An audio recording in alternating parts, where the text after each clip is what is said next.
Hello everyone, কেমন আছো বন্ধুরা? আশা করছি সবাই অনেক ভালো আছো, সুস্থ আছো। আমরাও কিন্তু বেশ ভালো আছি। সকাল এখন ওই 8:30 মতো বাজে। আজকের ব্লগটা একদম সকাল থেকেই স্টার্ট করছি।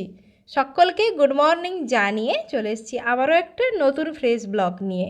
শোনার জন্য এখন খাওয়ার বসিয়েছি ওদিকে। আর ওই যে উনি ওদিকে ওনার মতো খেলায় ব্যস্ত, সবজিপাতি নিয়ে খেলাধুলো করছিল। আর জানো তো, আজকের এই ব্লগটা একটু বেশি স্পেশাল, কারণ এই ব্লগটা ছিল জন্মাষ্টমীর ব্লগ। গোপালের জন্মদিন বলে কথা, দিনটা তো একটু স্পেশাল হবে, তাই না? সকালে ঘুম থেকে উঠে গোপালকে প্রণাম করে আজকের দিনটা শুরু করেছিলাম। তো যাই হোক, অনেকটাই বেলা হলো, এদিকে শোনার জন্য খাওয়া দাওয়ার করে ওকে খাইয়েও দিয়েছি। আর এখন এই যে ওর মাথায় কি লাগাচ্ছি জানো তো? এটা হলো কেশুতি পাতা। কেশুতি পাতা আর ডিম একটু দিয়ে ভালো করে গ্রাইন্ডারে ব্লেন্ড করে এখন ওর মাথায় লাগাচ্ছি। আর এটা ওকে নেড়ু করার দুদিন, মানে 1-2 দিনের মধ্যেই লাগানোটা উচিত ছিল, কিন্তু আমার না লাগাতে একটু লেটই হয়ে গেছে। এখন ওর মাথায় হালকা হালকা একটু চুলও চলে আসছে। তো কি করব, মানে মাথায় ছিল না, পরে মা বলতে লাগিয়েছি। তো একটু তাড়াতাড়ি লাগিয়ে নিলাম। তো চটপট করে ওই আধা ঘন্টা মতো রেখে তারপরে ওকে স্নান করিয়ে দেব, না হলে আবার ওই ঠান্ডা লেগে যাবে। তো চলো এখন একটু মাথাটাই শুকনো হয়ে যাক। পাপা,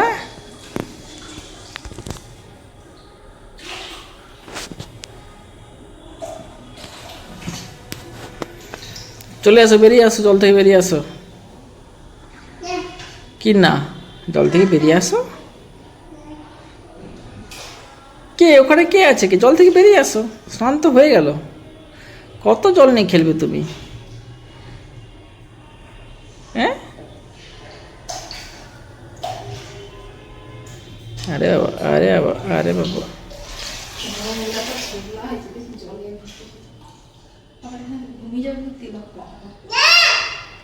তিলক কাটা যাবে না? এদিকে বেলা এখন ওই 11টা মতো বাজে। ওকে তো তাড়াতাড়ি স্নান করিয়ে দিয়েছি, কারণ ওটা মাখিয়েছিলাম, আধা ঘন্টা 40 মিনিট মতো রেখে স্নান করিয়ে দিয়েছি। অনেক সকালে তো উঠেছিল, তাই স্নান করিয়ে দিতে ঘুম পেয়ে গেছে, ঘুমিয়ে গেছে।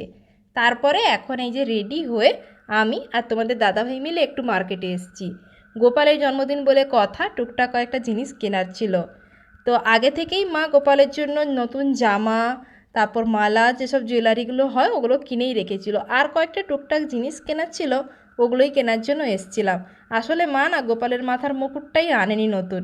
তো মা বলেছিল যা ওগুলো আনবি, আর কয়েকটা টুকটাক জিনিস নেওয়ার ছিল, ওগুলোও নেব। আর এই যে চূড়াগুলো দেখো কি সুন্দর লাগছিল, যাদের বড় বড় গোপাল রয়েছে তাদেরকে এগুলো পরলে দারুণ লাগবে, কিন্তু আমার গোপালগুলো তো ছোট, তো সেই জন্য এগুলো আর নিলাম না।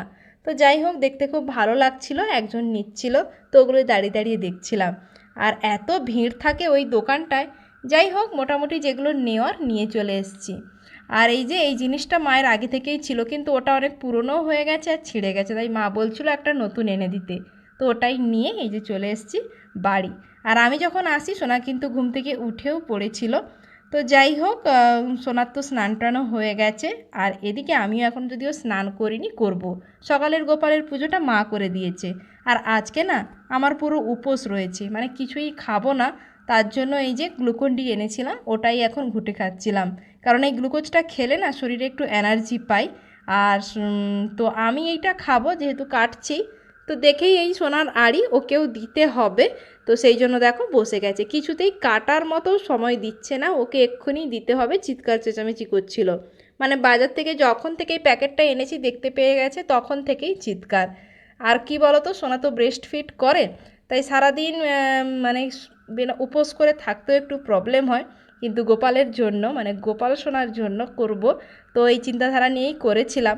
তো সেই জন্য এই যে গ্লুকোজটা খেয়ে শরীরে এনার্জিটা আনছিলাম। আর এই যে দেখো ওকেও একটু কাপে করে দিয়ে দিয়েছি, না হলে তো আমাকে খেতেও দেবে না। তো তারপরে ওদিকে আমি স্নান করতে চলে গেছিলাম। স্নান টান সেরে এসে মা এদিকে নারকেলের নাড়ু বানাচ্ছিল। তো মা বলল চল এখন থেকে কিছুটা বানিয়ে রাখি, নাহলে ওই দুপুর থেকে একসঙ্গে এত কিছু বানাতে অনেকটা সময় লাগবে।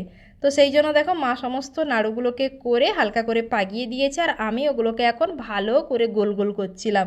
আর এখন এইসব ভিডিওগুলো কিন্তু তোমাদের দাদাভাই করে দিয়েছিল, ও ছিল বলে সমস্ত কিছুর ভিডিও ক্লিপগুলো তোমাদের সঙ্গে শেয়ার করতে পেরেছি, না হলে একা একা সমস্ত কিছুই তোমাদের সঙ্গে শেয়ার করতেই পারতাম না। তারপরে দুপুরে সবাই মিলে খাওয়া দাওয়া করে একটু শুয়েছিলাম। আমিও সোনাকে ঘুম পাড়াবো বলে একটু শুয়েছিলাম, কিন্তু এই যে ওকে ঘুম পাড়িয়ে উঠে এসে ঠাকুরের কাছে একটু বেলুন দিয়ে ডেকোরেশন করছিলাম আমি আর তোমাদের দাদাভাই। আর উনি ওই সুযোগে উঠে চলে এসেছে, কিছুতেই আর ঘুমোলো না। অন্যান্য দিন এই সময়টাও ঘুমিয়ে থাকে, কিন্তু আজকে উনি কিছুতেই ঘুমোবেন না। ও আমাদের সঙ্গে গোপালের মানে ডেকোরেশন করবে, তাই জন্য উঠে চলে এসছে। কয়েকটা বেলুন ছিল, ওগুলোই ওকে দিয়েছিলাম। তো ওখানে তো ডেকোরেশন মোটামুটি কমপ্লিট করে ফেলেছি। তারপরে এই যে সমস্ত ফুল যেগুলো তুলসী পাতা যেগুলো লাগবে, তো সমস্ত কিছু তুলছিলাম। একটু পরে সন্ধে হয়ে যাবে, আর কিছুই তুলতে পারবো না, তাই তাড়াহুড়ো করে এই যে তুলসী পাতা ফুল ওগুলো তুলে নিচ্ছিলাম। খুব বেশি ফুল বাগানে আর নেই, কারণ সকালেও পুজো করেছিল মা, বেশিরভাগ ফুলটা তোলা হয়ে গেছে। আর এই যে বাগানের জবাগুলো দেখো কি সুন্দর আর লাগছিল। এদিকে এই যে অরেঞ্জ কালারের যে জবাটা দেখো কত বড় বড়, আর এক এক সময় এতগুলো ফুল একসঙ্গে ফুটে যায়, তখন এত সুন্দর দেখতে লাগে। তো ওইদিকে আমার তো ভিডিও বানাচ্ছিল তোমাদের দাদা ভাই, তারপরে দেখো কি সব ভিডিও করতে লেগে গেছে। দূরে ওই নারকেল গাছটাকে জুম করে দেখছিল, হয়তো গাছে কতগুলো নারকেল রয়েছে ওগুলোই দেখার চেষ্টা করছিল। যাই হোক, ওদিকে তো আমার সমস্ত ফুল তোলা হয়ে গেছে, ঠাকুরের কাছে সমস্ত ফুলগুলো রেখে এখন চলে এসেছি রান্নাঘরে। মা তো ওদিকে দুপুরবেলা নারকেলের নাড়ু তারপরে সুজি ওগুলো বানিয়ে রেখেছিল। এখন ওই যে 5 রকম ভাজাভুজি হবে ওগুলোই কাটছিলাম আমি বসে বসে, আর মা ওদিকে গ্যাসে মানে তালের বড়াগুলো ওগুলো ভাজছিল। তো আরও অনেক কিছু হবে, সব এক এক করে বানাবো। বুঝে তো এখন ডোডো বাবুকে আলতা পরানো চলছে, যেমন ঠাকুরের পা গুলো লাগে না সেরকম লাগে। পরবি তো? কাকে পরাবো? পাপাকে। এই দেখ, এই দেখো, এই দেখ, এই দেখ, এই দেখ, এই দেখ। আচ্ছা পাপা পা পরাও তো। পাপা পায়ে পড়ে দাও। পরাও তো, একটু পরিয়ে দিয়ে দেখ। ইমা কি মিষ্টি লাগছে, দেখ তো পরা। এই দেখ কি সুন্দর, কাছে আনো, কাছে আনো। লাল টুকটুকে কিসে।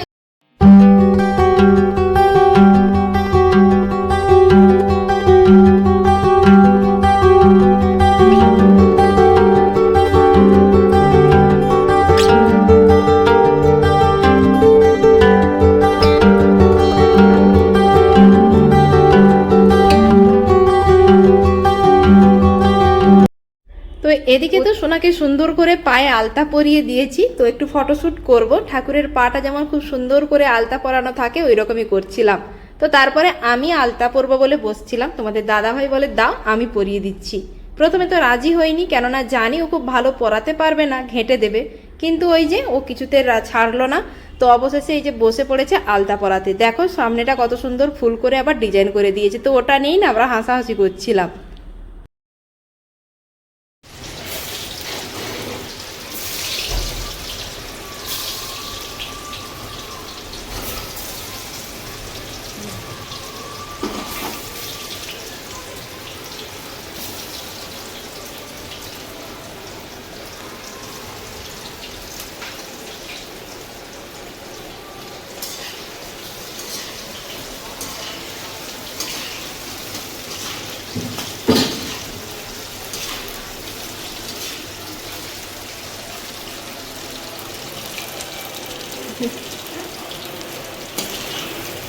এদিকে দেখো, এদিকে দেখো। হ্যাঁ তো এটা হচ্ছে আলু ভাজা, আর এখানে আর রয়েছে 4 রকম ভাজা, বেগুন ভাজা, কুমড়ো ভাজা, ঢেঁড়স ভাজা, রয়েছে পটল। তো এই 5 রকম ভাজা হবে এখন, আর সঙ্গে লুচি হবে আর তরকারি হবে, হলে শেষ আমাদের পুজোর রান্না বান্না। তো ওদিকে ঠাকুরের ভোগের সমস্ত রান্নাবান্না কমপ্লিট। তারপরে এই যে চলে এসেছি এখন আমার বাড়ির এই ছোট্ট গোপালটাকে সাজাতে। তোর তিলকটা কাটছিলাম, আজকে গোপালের জন্মদিন বলে কথা, আর আমার বাড়ির গোপালটাকে কি সাজাবো না তা কি করে হয়। প্রথমে খুব শান্ত হয়ে শুয়ে কিন্তু তিলকটা এঁকে নিচ্ছিল, কিন্তু তারপরে না উঠতে গিয়ে আবার ঘেঁটে দিয়েছে। তারপরে তো আর কিছুতেই বাবু পড়বে না, চিৎকার চেঁচামেচি। নড়বিনি, সব হেঁটে যাবে, কেটে যাবে, রক্ত বেরিয়ে যাবে। সেই বুড়াটা সেই ঝোলা নিয়ে এসেছিল, না না না, সে যে ঝোলা নিয়ে এসেছিল বুড়াটা কি করছিল?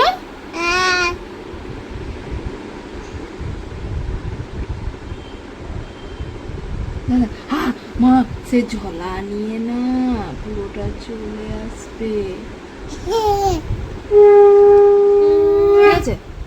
হ্যাঁ, নিচে একটু গোপালের দিকে দাঁড়া দাঁড়া এদিকে ফাইনালি এখন সোনাকে রেডি করতে পেরেছি, কেননা কিছুতেই ওই যে শেষের দিকে আর তিলক পরতে চাইছিল না। তারপরে যদিও পরালাম, ওই যে মাথায় পাগড়ি কিছুতেই বাঁধবে না। অনেক কষ্টের পর শেষে ওকে রেডি করতে পেরেছি। আর তোমাদের দাদা ভাই এখন ওকে নিয়ে যাচ্ছে মেজদিদের বাড়ি। মেজদির বাড়িটা তো এখানে পাশে, আর ওরা তো বাড়ি চলে গেছে। তো বললাম যাও ওখান থেকে একটু ঘুরিয়ে নিয়ে আসো, ততক্ষণে আমি এদিককার জোগাড়গুলো করে নিই। তারপরে ওরা বেরিয়ে যেতে আমি এদিকে একটু সেজেছি, মানে বুঝতেই পারছো যশোদা সেজেছিলাম। যদিও জানি খুব একটা ভালো হয়নি, আসলে খুব ইচ্ছে ছিল এইভাবে সেজে সোনার সঙ্গে অনেকগুলো ভিডিও রিলস এইসব বানাবো, কিন্তু এই যে সময় হয়ে ওঠেনি। তো এই যে এই ফাঁকে একটু সেজে নিয়েছিলাম। আর কি জানো তো, কৃষ্ণ যেমন খুব নটঘটে, বদমাইশ আর ছটপটে, আমার সোনাটিও কিন্তু তেমনি। দেখো এখন কী সব কাণ্ড করছে ও। बड़ा नटखट है कृष्ण कन्हैया आकर यशोदा मैया बड़ा नटखट है कृष्ण कन्हैया।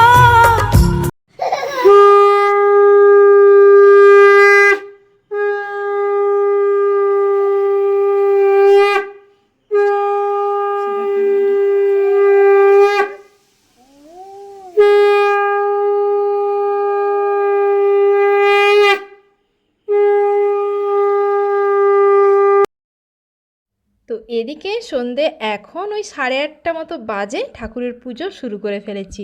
দেখতেই পেলে পঞ্চামৃত দিয়ে ভালোভাবে ঠাকুরকে স্নান করিয়ে দিয়েছি। আর ঠাকুরের জন্য যে সমস্ত নতুন জামা কাপড়গুলো মা এনেছিল ওগুলো পরিয়ে ঠাকুরের আসনে বসিয়ে দিয়েছি। ওই যে দোলনায় রয়েছে ছোট্ট গোপালটা, ওটা কিন্তু আমার। আর এই যে পরপর দুটো গোপাল, এগুলো কিন্তু মায়ের। তো এই যে ছোট্ট গোপালটা, এটার বয়স কিন্তু 3 বছর।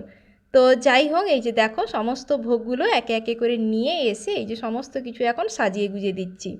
তো তারপরে ভালো করে মন দিয়ে যতটা পেরেছি, তো সেই মতো মানে মন দিয়ে ঠাকুরের পুজো করেছি। তো চলো তোমরাও দেখতে থাকো।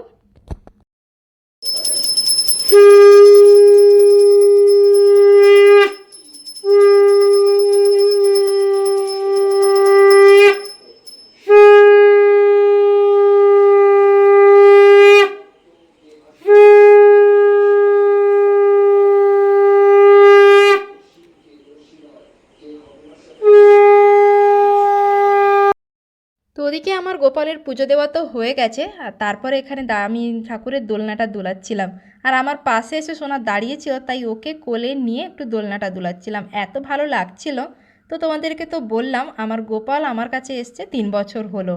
মানে আমার যখন ফার্স্ট মিসক্যারেজ হয় তারপরে আমি আমার গোপালকে এনেছিলাম আমার কাছে। তখন আমি যদিও বাড়িতে থাকতাম না, বরের সঙ্গে বাইরে থাকতাম। তো তারপরে প্রথম জন্মাষ্টমী তখন আমি প্রেগনেন্ট ছিলাম। খুব বেশি কিছু মানে গোপালের জন্য করতে পারিনি, কারণ তখন আমার অনেক প্রবলেম ছিল। তো সেই জন্য একদম রেস্টে থাকতে হতো আমাকে। তার উপরে বাইরে থাকতাম একা একা, সেই জন্য ওই বাইরের ফল মিষ্টি এনেই গোপালের পুজো করেছি। তারপর তো 2 বছর এখানেই পুজো করেছি গোপালের। আর সোনাকে নিয়ে যতটা পেরেছি গোপালের জন্য করার চেষ্টা করেছি। এই যে পুজো কমপ্লিট হলো, ঠাকুরকে দিয়ে দিয়েছি। এগুলো ঠাকুর এখন গ্রহণ করুক। তো যাই এখন এখান থেকে। আর এদিকেও একটু ঠাকুরকে দিয়ে দিয়েছি প্রসাদ। গোপাল কি করছে হাগিস পরে? হ্যাঁ, ফোন দেখছে ছোট্ট গোপাল, হাম্মা দেখছে। তো সারা দুপুর কিন্তু ঘুমোয়নি, এনার্জি দেখো কোন লেভেলে, এখন ঘুম পেয়েছে, তাই তো? তো যাই হোক, আজকের মতো পুজো তো এখানেই কমপ্লিট। আমার মানে জন্মাষ্টমীর পুজো কেমন লাগলো অবশ্যই কিন্তু কমেন্ট করে জানিও। তো এখন রাতের খাওয়া দাওয়া করব, খুবই ক্লান্ত। টাটা সবাইকে, গুড নাইট, ভালো থেকো, সুস্থ থেকো।